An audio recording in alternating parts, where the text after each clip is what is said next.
నెల్లూరు జిల్లా ఆత్మకూరు పట్టణంలోని జ్యోతినగర్ కాలనీలో పోలీసులు పెద్ద ఎత్తున కార్డన్ సెర్చ్ నిర్వహించారు. ఈ కార్యక్రమంలో ఆత్మకూరు డీఎస్పీ కె వేణుగోపాల్తో పాటు 40 మందికి పైగా పోలీస్ సిబ్బంది పాల్గొని ఆ ప్రాంతంలో విస్తృతంగా తనిఖీలు నిర్వహించారు. ఆత్మకూరు డీఎస్పీ కె వేణుగోపాల్ మాట్లాడుతూ ఈ కార్డన్ సెర్చ్లో భాగంగా సరైన పత్రాలు లేని 25 ద్విచక్ర వాహనాలు సీజ్ చేసినట్లు తెలిపారు. ఈ ప్రాంతం ప్రజల్లో భద్రతాభావం పెంపొందించడమే లక్ష్యంగా ఇటువంటి తనిఖీలు చేపడుతున్నామని చెప్పారు. రోడ్డు ప్రమాదాల నేపథ్యంలో ప్రతి ఒక్కరూ తప్పనిసరిగా హెల్మెట్ ధరించాలని ఆయన సూచించారు. ఈ పరిసర ప్రాంతాల్లో ఎవరైనా అవాంఛనీయ సంఘటనలకు పాల్పడితే కఠిన చర్యలు తీసుకుంటామని ఆయన హెచ్చరించారు. అలాగే ఎవరైనా అనుమానితులు కనపడినా స్థానికులు వెంటనే తమకు సమాచారం ఇవ్వాలని ఈ సందర్భంగా ఆయన చెప్పారు. నెల్లూరు జిల్లా గౌరవనీయులు ఎస్పీ మేడం గారి ఆదేశాల మేరకు ఈరోజు ఆత్మకూరు టౌన్ లో జ్యోతినగర్ ప్రాంతంలో ఈ కార్డన్ సర్చ్ ఆపరేషన్ చేయడం జరిగింది.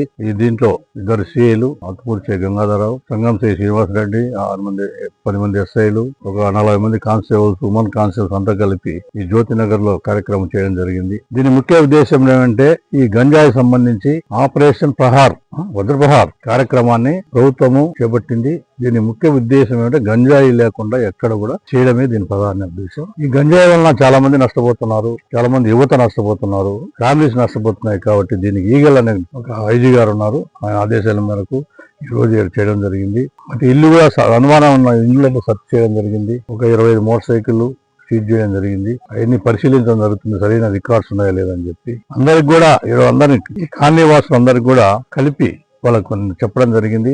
ఈ గంజాయి తాగొద్దండి, గంజాయి తాగితే జరిగే నష్టాల గురించి చెప్పడం జరిగింది. అదేవిధంగా ఎవరన్నా అలాంటి తాగే వాళ్ళు ఉంటే సమాచారం ఇవ్వమని చెప్పడం జరిగింది. 112 కాల్ చేసి, లేకుంటే స్థానికంగా ఉన్న ఎస్ఐ కానీ సిఐ కానీ సమాచారం ఇవ్వమని చెప్పడం జరిగింది. అదేవిధంగా ఈ రోడ్ యాక్షన్ సంబంధించి కూడా చాలా మంది హెల్మెట్స్ పెట్టడం లేదు.